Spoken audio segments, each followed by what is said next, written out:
Thanks, Alicia. I want to start today's discussion by providing some context by zooming out and looking at the world as a whole. And what this picture on the screen highlights is a simple but often overlooked reality, and that is that the majority of the world's population lives inside that circle. In other words, outside of developed markets. The bulk of future consumers, workers, and economic growth are located across emerging and frontier economies, regions that already play a critical role in global supply chains and global demand. Yet, when we move to the next slide, we see a striking contrast. Despite the demographic reality, emerging and frontier markets remain significantly underrepresented in global investment portfolios and indices. Their share of global market representation is far smaller than their share of global population or economic activity. And then for those less familiar with emerging markets, this slide provides a breakdown of the country weights within the index. And when we drill down even a little bit further into the emerging market index, another dynamic emerges: concentration. So a large portion of emerging market exposure today sits in just a handful of countries, notably China, India, Taiwan, and South Korea, meaning that investing in emerging markets is increasingly a bet on a narrow group of economies. By contrast, the frontier market universe looks very different.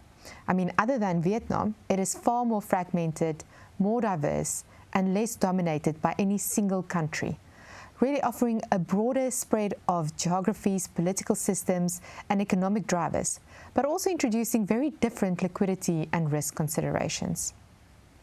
Despite these structural differences, both emerging and frontier markets have lagged developed markets, here specifically the World Index, for an extended period of time, as illustrated by the orange arrow on the performance slide. While yes, there was a notable year of outperformance in 2025, relative performance over the past decade and a half has been largely driven by the strength and increasing concentration of the US market.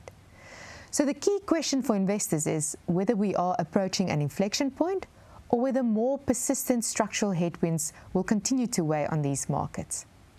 Finally, when we turn to valuations, the picture becomes even more interesting. Across multiple metrics, emerging and frontier markets continue to trade at meaningful discounts to developed markets, creating a gap that is historically wide and potentially significant for long-term investors. So against this backdrop of demographic weight, underrepresentation, concentration, relative underperformance, and attractive valuations, today's discussion will explore how investors should think about emerging and frontier markets, how these universes are defined, where the real opportunities lie, and how best to manage the risks that come with investing in them. And with that context in mind, let's start with how these markets are actually classified. So Varshan, I want to start with you. We're generally familiar with developed and emerging market classifications, yet there are some surprising outliers, such as Korea, South Korea, and Poland being classified as emerging markets. And then we also have Iceland as a frontier market. So let's start with frontier markets. How are countries classified in a frontier market index? And how do you define your universe? And perhaps what is the size of this investable universe? Thanks, Marise. That's a great starting point. So as you mentioned, all the countries in the world are classified as either developed markets, emerging markets, or frontier markets. And we use MSCI as our benchmark. And they use a number of metrics to decide these classifications. And the main categories are the level of economic development, the size and liquidity of the markets, and market access. So the particular benchmark that we use for our fund is the MSCI Frontier Emerging Market Index, which includes 31 countries. And currently, I think there's 267 stocks in that benchmark. But when we look at the broader universe, there's something like 3,000 stocks which we are available for us to invest in. So there's a broad leeway for us to find attractive companies at attractive prices and look very different from the benchmark. Great. How do you prioritize which companies to research with such and invest in with such a big universe? That's a great question. So there's perhaps 3,000 or 4,000 stocks that we could invest in. And ideally, we would want 30 to 40 stocks in our portfolio. So basically, for every 100, we're picking one. And when we look at the history of markets, we know that there's a handful of stocks that account for the majority of the returns. And that's true across the world over different time periods. So we try to find companies that are in a good competitive position, have a good management team, and a very strong moat, so to say. And when those businesses are available at good valuations, we try to buy as much as we can. Suhail, over to you. How do you define your emerging market universe? And to what extent can you own developed market or even frontier market stocks within your mandate? Sure. So, I mean, emerging markets, very much as you mentioned, we use MSCI Emerging Markets Index as our benchmark. And so any country that's in that index is considered an emerging market country. And like the countries change over time. A frontier market would typically be less liquid, less investable. Disclosure requirements might not be as strong as they are in emerging markets and developed markets, and there's typically always some sort of restraint on movement of currencies for investors in and out. So emerging markets fit in that spectrum between frontier markets and developed markets. The developed market, fully developed, typically a wealthy country, wide range of securities, very investable, no currency restrictions. EMs fit into the middle of those two categorizations. It's not accurate to say that they're all middle-income countries, because something like Korea, for example, or Taiwan is richer than, on a per capita basis, than many of the developed market countries. But typically those countries have got some issue with currency convertibility. The breadth and depth of the markets isn't as strong as you have in developed markets. So we can invest in anything, in any emerging market. We can also buy frontier stocks, but typically the liquidity requirements for frontiers would preclude them from being a meaningful part of our portfolio. And then we can also own developed market multinationals, typically companies which have got the majority of their revenue or profits coming from emerging markets, and we limit that to 15% of fund. And we're really doing that because we want to get access to an earning stream which might not exist in a pure emerging market company. So there's no equivalent to an Airbus, for example, in emerging markets, yet the majority of Airbus's revenue is coming from emerging markets. So that really gives us a helpful sense of how broad and flexible the investment universe really is. And it also highlights that classification aren't always as intuitive, as they seem. So maybe just building on that, let's go a layer deeper into what actually separates these markets in practice. I know you've touched on one or two points already, Suhail. So Varshan, beyond GDP per capita and performance metrics, what are the 2 or 3 characteristics that most clearly distinguish frontier from emerging markets? And why do these differences matter for investors in practice? Sure, Marise. So perhaps the first thing I'll mention is the level of disclosure from companies. So investing in developed markets and on the JSE as well, as investors, we sort of spoiled with the wealth of information. Many companies have detailed capital markets days annually or every second year, and every 6 months you get a detailed results presentation, and it's quite easy to arrange a call with investor relations or management. When I look at the frontier universe, the picture is very different. Often you'll get a sort of very basic set of financial statements, and that's all that you get from the company. So as an active investor, there's a lot more scope to do proprietary research and analysis, and you can gain an edge in that sense. And perhaps another dimension of it is, in these markets, quite often we see unrest or sort of these black swan events, such as when Russia invaded Ukraine in 2022, or when there was unrest in Sri Lanka in 2022. So when these sorts of things happen, the worst case scenario springs to everyone's mind immediately. And there's a great saying that we suffer more in imagination than in reality. And that very much plays out in these markets, because when something like this happens, you see prices collapsing. And for investors with a long-term view who've done their homework, if you have the conviction and the courage to stand by your analysis, it presents great buying opportunities. That's true. And are there any additional characteristics that you would highlight, Suhail? I think there's a definite case that emerging markets have got much better disclosure than frontier markets. And if you look at the quality of financial statements produced in a typical listing in Hong Kong or in India, it's of a very high quality. And South Africa, to be fair, is actually probably amongst the best in terms of disclosure. So we don't really have the same scope for gaining an information edge from analysis of financial statements over anyone else. I think our edge comes from truly understanding what drives the long-term earnings power of the business, understanding where that earnings stream is going to go over the long term, and then valuing it at a price, valuing it today in a way that results in a potential upside from the current share price. I think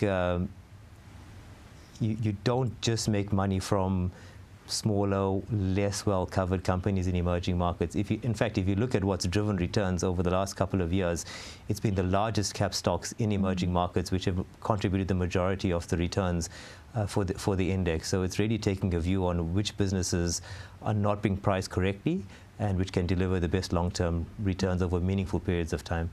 That's an interesting insight. I mean, liquidity, governance, market access, institutional maturity clearly sits at the heart of these definitions, but they also have real implications for investors.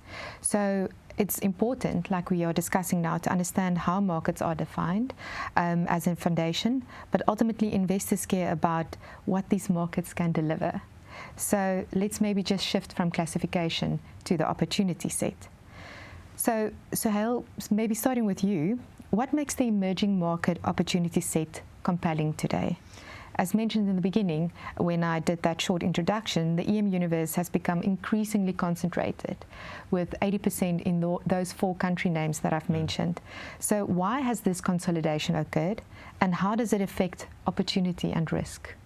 Sure. So if you look at the graph you showed earlier, that period of massive outperformance of emerging markets over developed markets occurred up until sort of 2008, 2009, and then the GFC happened and everything fell off a cliff, and then there was a very quick rebound in emerging markets. And that actually is a big driver of why the country weights have consolidated. So before 2010, 2011, countries like Brazil, countries like South Africa were quite meaningful, and that's because of the commodity exposure, which is quite meaningful in those markets. We know the story in South Africa. It's a huge part of the investable universe, but Brazil was exactly the same. And then really what happened is commodities underperformed for a decade, and so what were meaningful weights in the EM universe have basically had a torrid last decade. And Brazil was at 16, 17% of the benchmark in 2008 through 2012, and today it's under 5%. At the same time, what's been happening is that East Asia, Korea, Taiwan, China, and India have been on a period of consistent, significant growth in earnings of the companies that are there. I mean, the entire world's manufacturing sector has relocated there. A large part of the service sector, international service sector, has relocated there. And so what's happened is that more companies have come to market. They've grown their earning streams. As a result of having more predictable earnings power, they re-rated upwards. And so you've seen the shift here now where these 4 companies now account for 75 to 80% of the investable universe. Now, that's an opportunity for us because it means that outside of those 80%, there's a lot of neglected stocks. So you go to Brazil today, you go to even South Africa, Mexico, any of the smaller emerging markets, investors by and large aren't hugely interested in them because they've gone through this period of prolonged underperformance, and with that comes the opportunity to buy great businesses at a discounted price. And over and above that, there are businesses in that 80% weighting in East Asia, which we think are also fundamentally undervalued and not represented in to the right amount in the benchmark. So that frames why emerging markets remain compelling today, particularly from an earnings growth point of view, as you explained. But it also raises an important question. If EM already offers growth, where does frontier markets then fit in? So perhaps, for you, Varshan, why should investors consider frontier markets at all, given the availability and scale of emerging markets? So what is truly different about this opportunity set? That's a great question, Marise. And perhaps I would say there's 3 particular buckets that are quite compelling. The first is you get exposure to industries which you may not otherwise have exposure to. So, for example, if you're only investing on the JSE or in emerging markets, it would be hard or impossible to find a way to get a pure play exposure to uranium mining. Whereas in the frontier markets, one of the biggest shares in our fund as well is a company called Kazatomprom, and they're the largest uranium miner in the world. Their mines sort of supply 40% of world production. They're the lowest cost producer, and when we look at the supply-demand outlook for uranium, it's very compelling. So I would say that's the first bucket. The second bucket is when you look across industries, we find companies in the frontier universe which give you comparable US dollar earnings per share streams to developed markets. So similar levels of growth, as good or better prospects, trading at low valuations. So in the example of uranium, Kazatomprom trades on about 15 or 16 times forward earnings, whereas the developed market equivalent would be a company called Cameco, which is at 81 times forward earnings. And if I look across our portfolio, there's several examples. We own the leading grocer in the Philippines called Pure Gold, which is one of the cheapest in the world at about 10 times forward earnings. Whereas ShopRite, which everyone's familiar with, great company, great management, trades on 17 times earnings. And across the board, we see these divergence in multiples. And the last thing I would say is when I look at the countries ranked by population, there are 16 countries that have more than 100 million people, and 8 of those fall in frontier markets. It's places like Pakistan, Bangladesh, Vietnam, the Philippines. And when you have this large population where incomes are still at a low level and growing over time, it presents a tremendous opportunity to your sort of FMCG companies, your retailers, and so on, to serve this group of people as they become richer. So I would say that's the third bucket of opportunity. Great. I mean, so frontier markets clearly offer, access to themes that investors can't really find elsewhere as well. So with that context in mind, let's turn to how this translated in actual performance.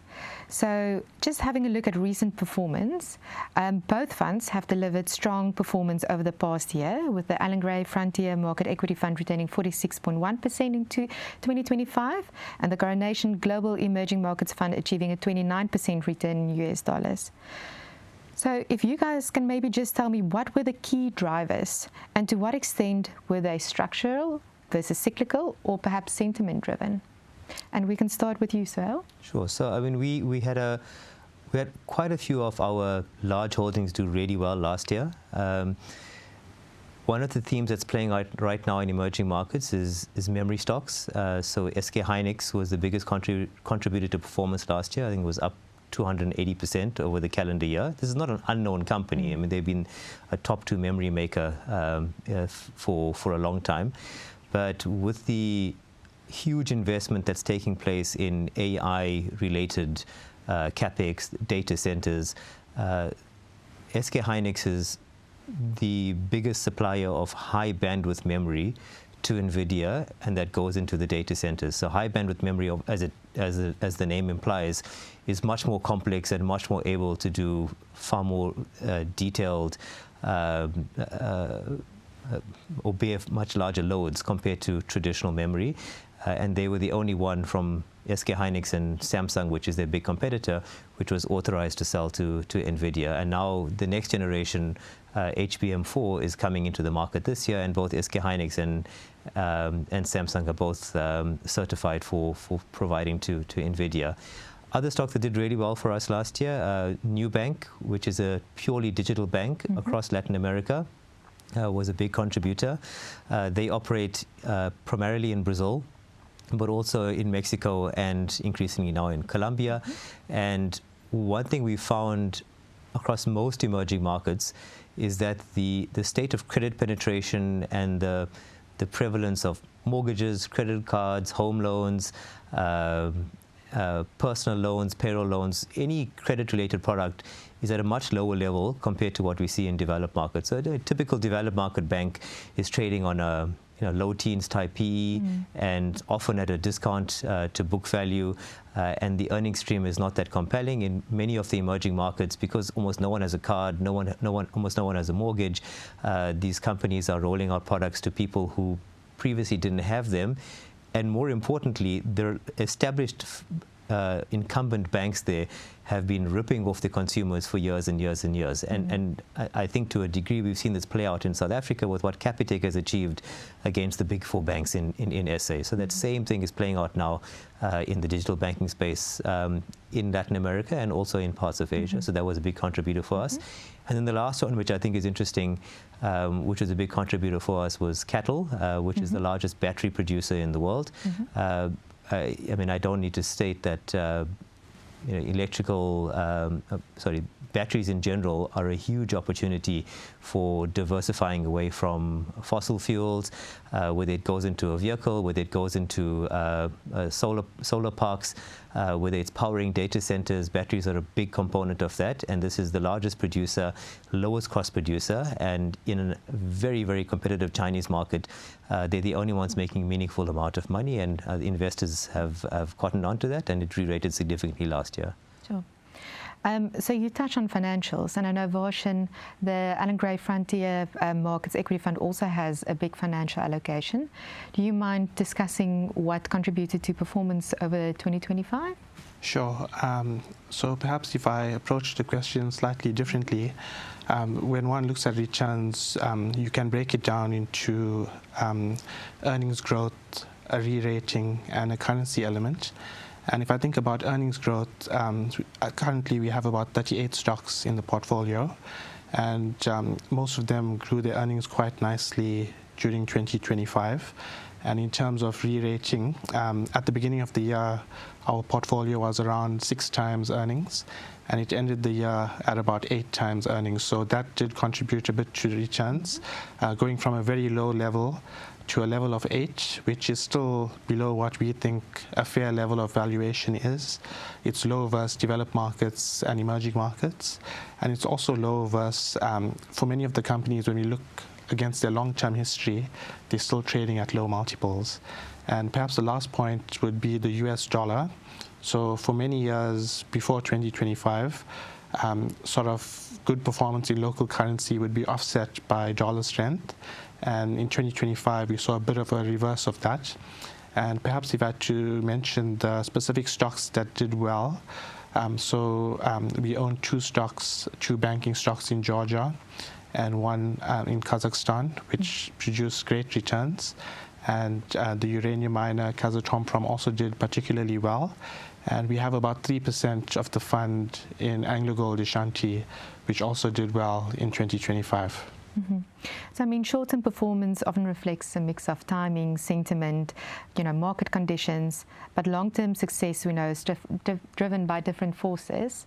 So, based on a holistic view of returns, what are the primary long-term performance drivers in frontier versus emerging markets? Suhail, maybe we can start with you. So, I mean, our view is very simply earnings drive share prices over long periods of time. I mean, you buy a company, if it's able to grow its earnings at 15% per annum for 10 years, that compound effect of 1.15 to the power 10 is going to overwhelm any change in rating. If you get to buy that at a low rating and it subsequently re-rates, that's fantastic. It's extra returns for you. But we're not scared to buy companies on very high short-term forward ratings if we believe that the earnings growth over long periods of time is going to be quite material. And we have quite a few of those stocks in the portfolio today where we feel the near-term earnings, because they're so early on in the development curve, are well below the long-term potential. I mean, examples would be the digital bank that I mentioned, but companies like Coupang in Korea, which is e-commerce, Mercado Libre, which is e-commerce in Latin America and financial services, C, which is also e-commerce and gaming. These are sort of companies where if you look at the earnings profile over a 5-10 year period, it'll look very, very different from today.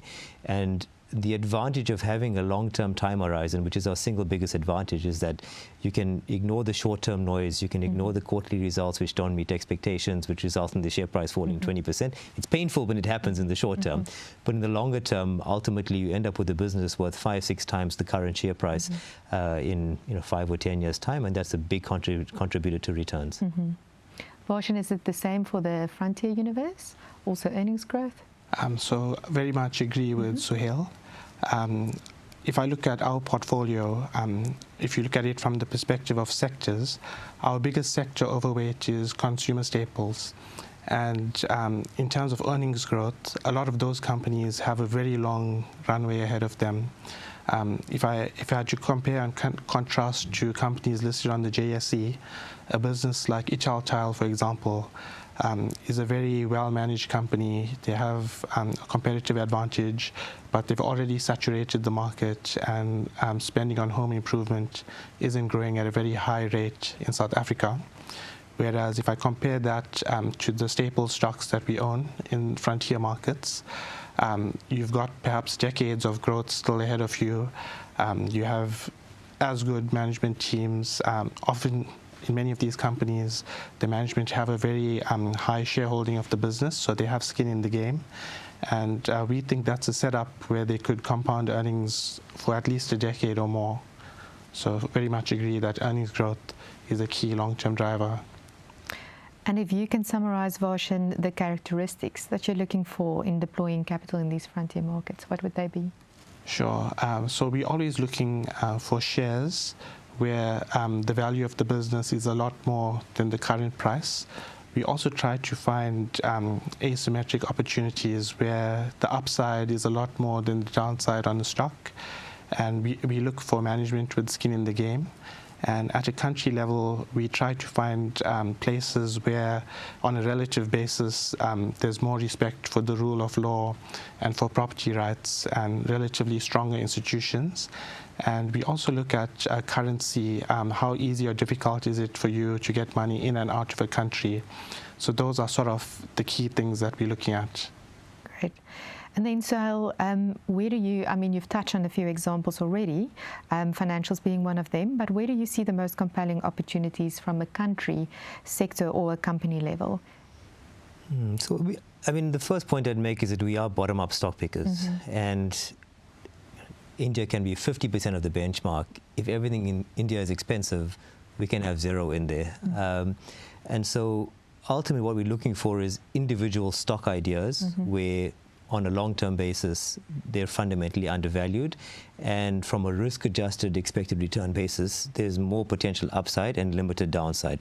And much like Varshan said, we want great management teams, good long-term opportunity, a market that's growing very strongly with only a couple of players, and the bigger ones are getting stronger. You tend to find, particularly in sort of new economy type industries, that 2 or 3 players end up dominating the market, and the top 1 or 2 end up taking a disproportionate share of profit. So cattle was an example I gave there, but similarly we feel the same about some of the e-commerce players, like C and Meli and Kupang. And the great thing in emerging markets is that you don't have these well-established incumbent physical retailers that you have to dislodge. If you look at what Amazon achieved in the US, for example, they've had a tremendous success, but they're competing against a Walmart, a Costco, a Safeway, and many, many other great, well-run businesses.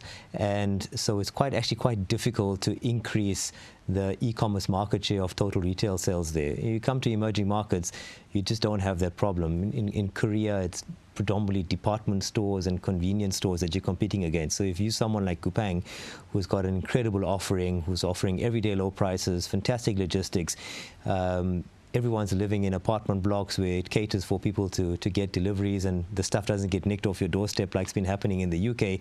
You can have multi-decade opportunity to grow the share of retail that goes through e-commerce, and then they take more and more share of that over time. So you have a double compound effect of earnings growth. And a similar thing, I think, in Brazil with Mercado Libre and Shopee, which is C's operation there. So if you look at our portfolio today, some of our biggest ideas are represented in those particular names.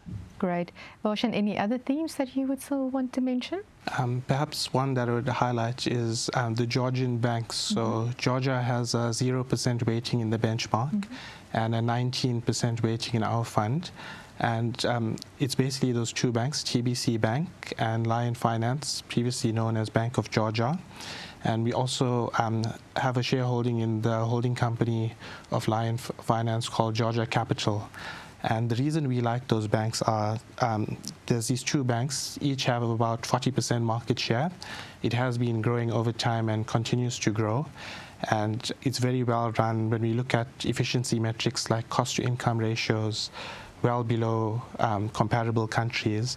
And the population of Georgia is only something like 4 million people. So when you have these two very strong banks in such a small population, there's very low incentive for a new entrant to come in and disrupt the market. So there's good chances that this could be sort of a duopoly into perpetuity. And even though the shares have performed well, they still trade on 6 or 7 times earnings, which we think is a very attractive level of valuation. So stocks you can hold for almost into perpetuity. Yes, for the long term. So what's coming through strongly is how differentiated these opportunity sets can be, whether that's across countries, sectors, individual stocks, and that then naturally leads into the role of active management. So my question to both of you, Coronation and Allan Gray, are both active managers. What makes emerging and frontier markets particularly well suited for active management? We can start with you, Varshan. Sure. So I mentioned earlier the lack of information in frontier markets. That's very much one of the key sort of areas of opportunity for active investors. And in the frontier space in particular, over the last sort of 2 years or so, there's been a lot of forced selling. So because there's been very little interest in the market, a lot of funds have closed down and were forced sellers of the share. Also in countries like the Philippines, some of the companies are included in various indexes, and some of them are quite illiquid. So when they fall out of those indices, there's also forced sellers. So for active managers who've done the research and have conviction in their fair value estimates, when there are these forced sellers, it gives you an opportunity to buy great companies at wonderful prices. And perhaps just the last thing to pick on is sentiment. So when I describe the frontier universe, a saying which I like is a perfect world is scary for stocks and a scary world is perfect for stocks. And if I to perhaps drill down into what that means, if you look at the Mag 7 in the US, they sort of price for perfection. And that's where the perfect world is scary for stocks, because any small misstep, you could see your share price down by 20% in a day. Whereas a scary world that we find in frontier is perfect for stocks, because you could get a business that's on a 3% return on equity, for example, and if they manage to improve to a 9% return on equity, which is by no means shooting the lights out, you get a tripling of profits and hopefully a similar move in the share price. So I think those are the sort of key characteristics. Anything you would like to add, Sal? Yeah, so I think Varshan earlier on mentioned the size of the opportunity set. I mean, emerging markets, there's over 1,000 stocks in the benchmark. There's multiples of that in terms of stocks to invest in. And so you have this very, very dilute benchmark. Outside of the top 5 or 6 names, most people will know them, the TSMCs, Alibabas, Tencents of the world.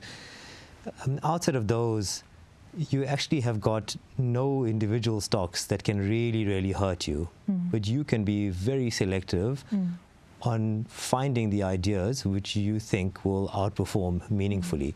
So you have to have a view on the big stocks and whether to own them in what size. But generally, for the rest of your portfolio, you can construct it on a completely clean slate basis, which is great for active management, because that's what active management is all about. It's finding the right opportunities, looking for ones which are undervalued, pricing them correctly, and then backing those ones with sufficient capital to generate alpha over meaningful periods of time. Yes, and I mean, active management also requires a very deliberate approach to risk, particularly in markets, that can be volatile. So maybe if we just shift the conversation to risk and risk management, Varshan, geopolitical risk is top of mind globally. How do you deal with this type of risk? And can you share an example where your approach was tested? And perhaps just another addition to that question, does Allan Gray think about risk any differently in this strategy compared to the others? Sure, Marise, that's a great question. So when it comes to geopolitical risks, we sort of can't predict these things, but we try to prepare as much as possible. So we do maintain a watch list of companies that we like, and we have a sense of at what price it would be sensible to buy them and at what price they would be very attractive. So when these events happen and prices move, it's good to have a disposition of being paranoid but not paralyzed, in the sense that you want to be paranoid, you want to see, okay, does this event affect the earnings power of the business? And if not, and the price is attractive, you need to not be paralyzed and add to your position or initiate a new position.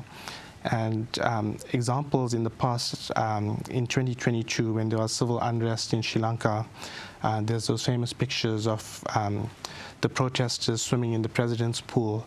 And when we look with the benefit of hindsight, that was the best day to buy. But on the day, it certainly wasn't the easiest decision to make. And since then, a number of those stocks have tripled or even more than that in dollars.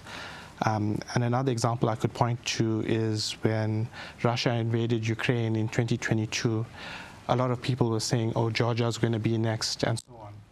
And when we look with the benefit of hindsight, those stocks have also done tremendously well. And even the Georgian lari has been one of the strongest currencies versus the American dollar since then.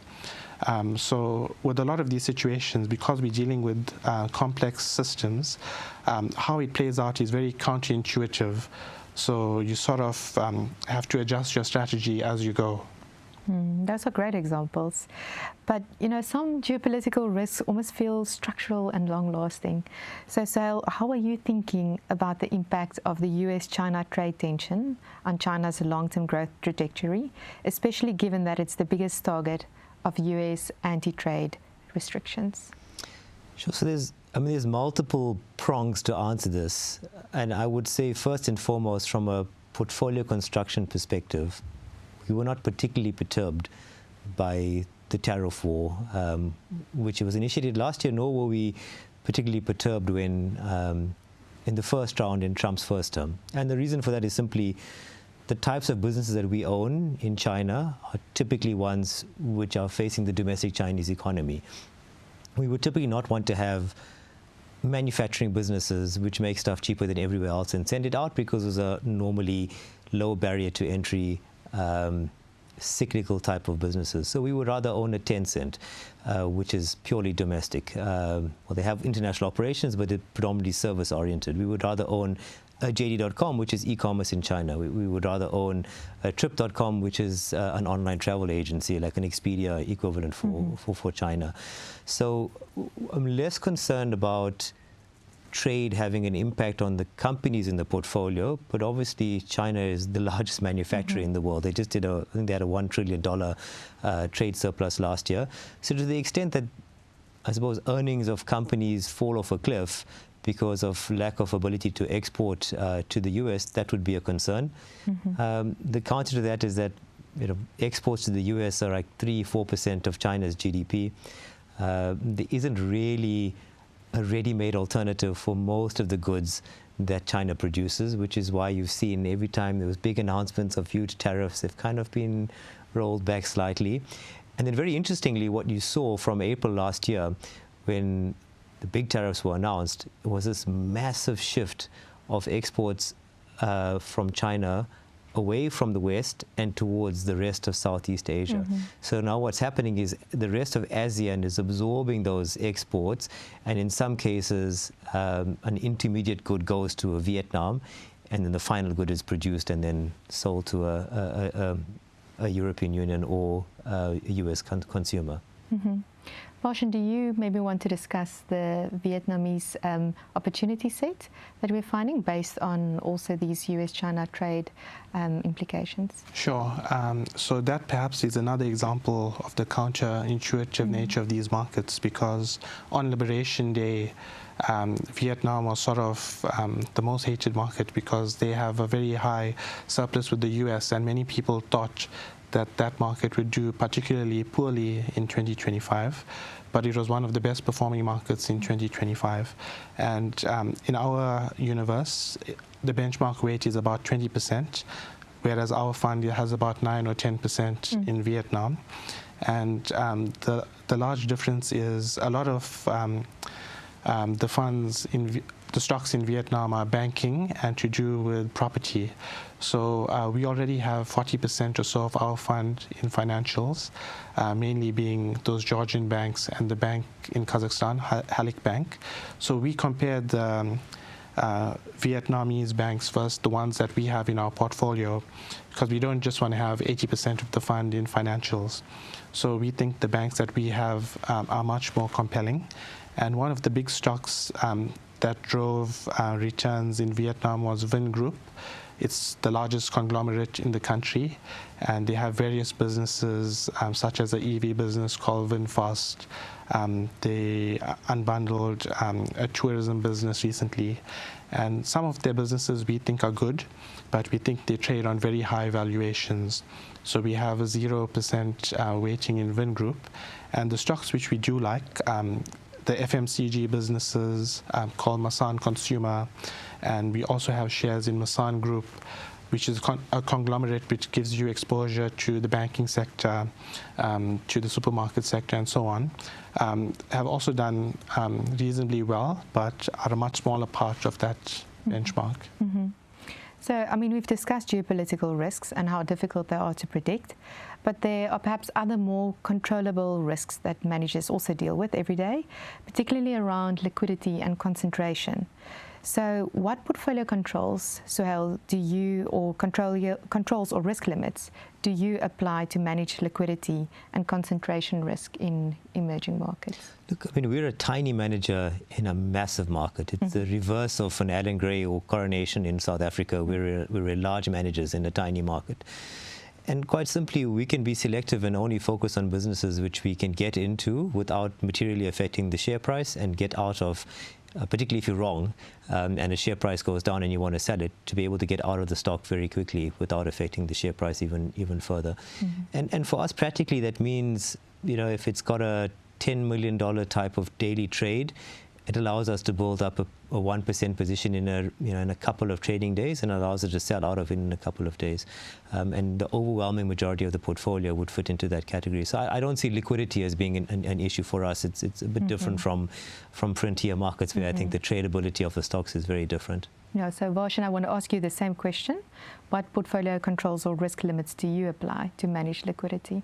Sure. So we do have star ratings, which is a risk management tool which controls how much of the fund can be invested in any particular stock. And then a level beyond that, we also have country limits. So we wouldn't go beyond a certain percent in a certain country. And those percentages are different for the different countries. Bigger countries, more liquid, get a higher percentage. And at the stock level, perhaps it's a bit different to Suhail, where there are a lot of stocks where trading is quite limited. So we don't want to get into a situation where you buy into a stock and you're unable to get out. So we assess the liquidity at the stock level also quite closely before we buy in. I mean, liquidity is one type of risk, but then we also have currency as another risk, that also is quite impactful in emerging and frontier markets. So my question here is, how do you approach currency exposure in frontier and emerging markets? When, if ever, does hedging make sense? And are there any currencies that concern or excite you at the moment? If you want to start, Suhail. Sure. So, I mean, the reality is the countries whose currencies you want to hedge are the fragile ones. Brazil, South Africa, Mexico. they're also the countries with the highest interest rates. So the cost of hedging is very high. So when we build out our valuations for a Brazilian stock or a Mexican stock, we're typically looking at a local currency earnings stream, and we'll value it in local currency. And then we have a high-level assessment whether that currency is fundamentally undervalued or overvalued. And forecasting currencies in the short term is a mug's game. You'll as often get it wrong as you'll get it right. But over meaningful periods of time, countries where the currency is fundamentally overvalued, the fundamentals will tend to assert themselves over meaningful periods of time. We saw this in Brazil, for example, when the commodity bubble burst. The real went down 75% from 150 to 6 over the next 6 or 7 years. And you want to make sure that you don't just you don't have too much exposure to those stocks in those countries, and then also you think of it in terms of potential dollar return. So if you think something is worth double the current share price in local currency, but the currency is overvalued by 20-30%, you would typically be thinking of it as having a lower potential return in dollar terms, and your position size would be pared back for that individual stock. Then also from a portfolio perspective, you would want to make sure you don't have too much in one individual country where the currency is fragile, and where you have correlations between different countries which tend to move in the same direction from a currency perspective. You want to aggregate exposure to those particular countries to not be too high either. So the two obvious ones would be South Africa and Brazil, to a lesser extent Mexico, and when Russia was part of the EM universe, because of the importance of oil for Russia's ruble, that would have also fallen into that category. Varshan, do you follow a similar approach? I would agree with everything that Suhail said, and perhaps I'll just add, at the company level, we also pay attention to see whether the revenue and the costs are denominated in the same currency, and as well as the debt. Because looking across, the fund started in 2017, there's been a number of instances where a company has all their revenue denominated in a local currency, and most or all of their debt denominated in US dollars. And that's been a situation that's ended in tears on multiple occasions. So we sort of try to learn from history and sort of avoid those companies. Yeah, I mean, so fortunately from an emerging market perspective, typically the companies don't have that that mismatch. They're all in countries with deep liquid capital markets. They can borrow domestically, and the interest rate might be higher, but you don't have that mismatch. So we do look for it, but it hasn't been a material issue for us because of that, the existence of proper domestic banking systems. So, I mean, we've covered where returns come from, you know, the opportunity set, how risks are managed. So the next step is understanding how all of this fits into an investor's overall portfolio. So, Suhail and Varshan, how should investors think about position sizing for frontier and emerging market allocations within a broader multi-asset or global equity portfolio? What is a reasonable allocation range, and is the exposure a meaningful diversifier in a portfolio? Do you want to start, Suhail? Sure. So I think earlier on you showed in one of the earlier slides that the weight of emerging markets within MSCI ACWI was in the low teens. And yet, as you pointed out, the vast majority of the world's population and future economic growth is likely to come from emerging markets and frontiers markets. So from a South African investor's perspective, we are in an emerging market, but actually SA is not at all like the rest of emerging markets. We don't have a new bank. We don't have a Mercado Libre. We don't have a JD.com to invest in. So whilst we might be an emerging market, the earnings stream from the rest of emerging markets is very different from South Africa. And actually, throughout the history of our fund, we've not had that much in the domestic South African economy. I would say mid-single digits at most for most of our history. So I think adding emerging market exposure doesn't double down on SA risk, because the risk profile is very different. And because MSCI ACWI is structurally underweight emerging markets, I would have an additional exposure over and above that. You know, if you think through the cycle, you should have 80% of your offshore money in an ACWI type product and 20% in emerging markets. Long term through the cycle, that wouldn't scare me. I wouldn't be 60-40. Because you want the vast majority of your offshore money to be in developed market exposure, and maybe today, given the differential in valuations of EM versus DM, I might be slightly higher than that, 25% or so, but not 60-40 and certainly not 90-10. Great. And Varshan, how do you think about position sizing for Frontier? Is that different to emerging markets? Sure. So considering the liquidity and risk is heightened versus other funds, I would say a longer time horizon is definitely more suited, perhaps 5 to 10 years or more. And because we do quite often see large movements in share prices, investors that can stomach a reasonable amount of volatility as well. So with that answer, we've looked at how these markets behaved, where they fit in, who they're best suited for. So now let's look ahead. After a strong year of returns, have investors perhaps missed the boat? Or does the expected return profile over the next 5 to 10 years suggest otherwise? So in other words, how should investors think about absolute and relative return potential going forward? You want to answer, Suhail? So we track the average upside for our portfolio, and we have done so for many, many years.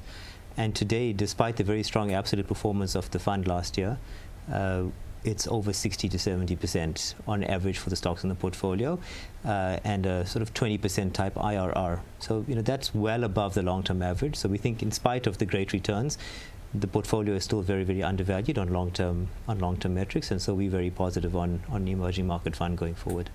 Great. Varshan, Frontier market? So the Frontier Fund delivered a 46% return over the last year, and I would caution investors not to expect that year after year, because over the long term, earnings growth is going to drive that return, and not many companies give you 46% earnings growth all the time. So when I look at the portfolio currently, we can divide it into the dividend yield, earnings growth, and re-rating. So currently we sit on about a 4% dividend yield, and many of the companies in the portfolio have good prospects to grow their earnings in local currency at 10% per annum or more. And when we look at the ratings, currently the portfolio is on about 8 times forward multiple versus historic multiples, which are much higher than that, versus developed markets, which trade on much higher multiples. So I think there's a good chance that we get a re-rating going forward. And perhaps the last thing to say is the strong US dollar has been a headwind for a number of years up to 2024, and 2025 was the first sort of year where it was a tailwind.